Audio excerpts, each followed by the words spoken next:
All right, looks like we're ready to go. And Lisa, can you advance? Great.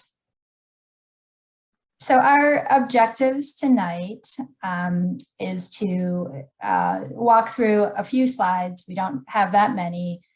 Do a bit of an introduction to the Ferry Falls Day Use Area. That will include talking about some challenges and opportunities, the current status, what's next for Ferry Falls Day Use Area as far as this planning effort, and then how to get involved as well with the planning effort. So by the time we get done with these few slides, we hope to have covered those. We're going to start off with the location of Ferry Falls. I think the folks on this call, all of you are familiar with it. So it is in Stillwater Township, right on the edge of the city of Stillwater, off of Ferry Falls Road, as well as State Highway 95. Across from the St. Croix boom site, the DNR boat launch area of the St. Croix boom site, as it has several locations.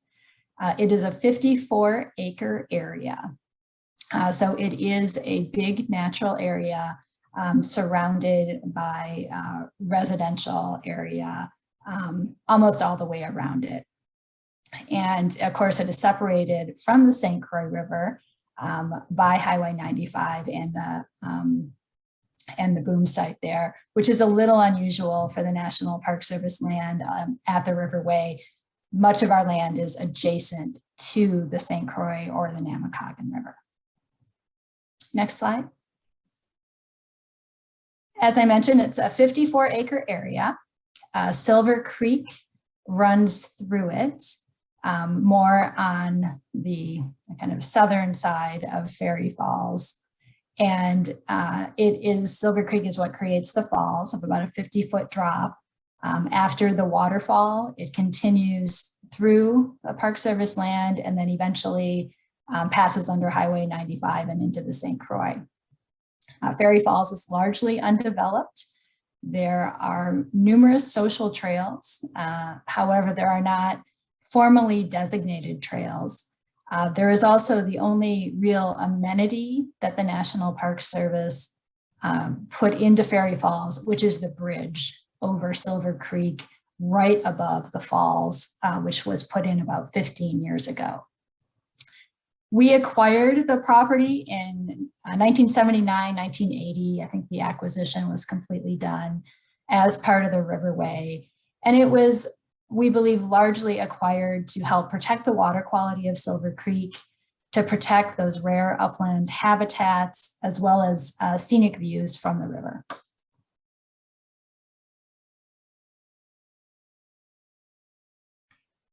Some of these challenges and opportunities have already been mentioned by some of you. First and foremost, safe access and designated parking. There is no parking within Ferry Falls itself. So parking in the past has been on either adjacent streets owned by the township or the county or managed by them, or in the neighborhoods around Ferry Falls with people walking in. That creates some hazards. Parking along the streets, having pedestrians in the streets, not having adequate turnarounds for people that are parking in those locations in many cases. And then just the volume of either people or vehicles that may be impacting the surrounding neighborhoods. People also, when they park, need to cross over very busy streets with poor sight lines, like Ferry Falls Road, County Road 11, which is kind of curves and twists as it comes up around Ferry Falls there on the south side. I mentioned the social trails. For those of you who have been in Ferry Falls, you know that some of those are in very poor condition, even more so after the last few years where there has been an increased number of people accessing Ferry Falls. And some of those are on the edge of the bluffs on the steep slopes there. And in other places, again, just because they have been created as social trails, it's not clear where they go, how they connect to one another. And I think people being able to sort of understand how to walk around and access various parts of Fairy Falls has been challenging. That also relates to the visitor experience at Fairy Falls, and we're interested in hearing about and talking about ideas that would make it a safer and more pleasant experience for visitors. The natural environment is also one of our top concerns, particularly with the topography within Fairy Falls, the potential for erosion, especially where trails or people trying to access various parts of the falls is impacting the stability of the slopes and causing erosion concerns. There's also, because there's so many social trails and people have created those, concerns about vegetation and trampling vegetation as well.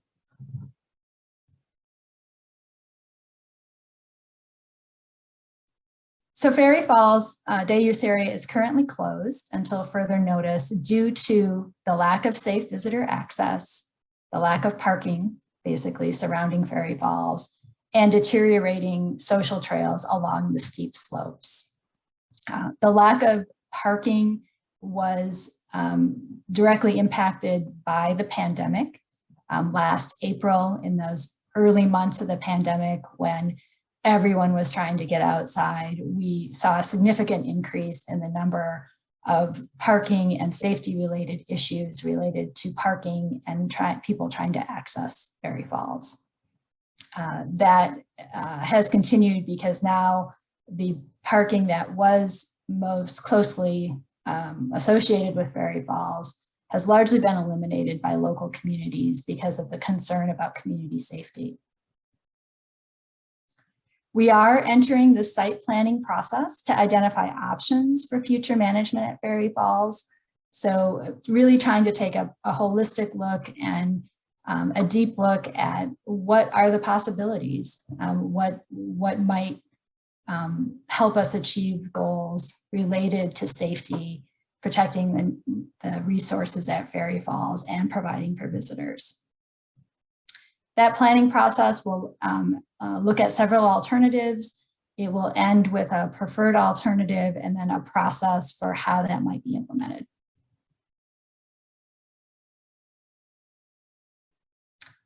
Here is an approximate schedule for how the planning process will unfold over the next year or so. So right now we are at the very beginning of that process. We have been gathering information, talking to a variety of partners and stakeholders. Tonight, we're kicking off our first public meeting. The comment period opened today. And the idea for the comment period is, again, to gather your ideas, your concerns, things that we should be thinking about as we start entering into a more formal stage of the planning process. After the public comment period ends in mid-November, about a month from now, our team will be looking at all the comments we receive, and they will start working on developing some alternatives for what may happen at Fairy Falls.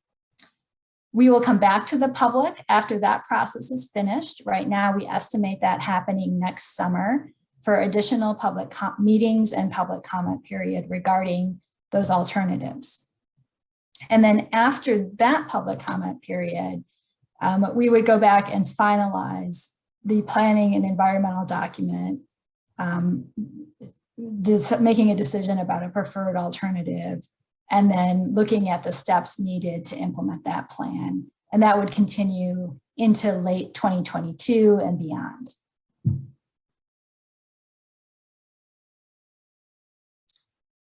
So we want to hear from you starting today. There are several ways for you to share your comments and your ideas with us. First and foremost, we really prefer that you go into our online park planning site. The website is there on the screen, and you submit comments through that planning site. So even talking to us tonight and sharing your comments, don't hesitate to go ahead, especially if you come up with some other thoughts after this evening, to go ahead into that park planning website and give us some more ideas or reiterate what you're telling us tonight. You're here tonight at the Zoom meeting, so we will be documenting what we hear. You can also chat in Zoom, and we'll be collecting those comments as well. And then if you need, if the online versions of or options don't work for you, you can submit some comments in writing to Lisa, who's on our call. And the address is there for you to put a letter in the mail if that's what you need to do.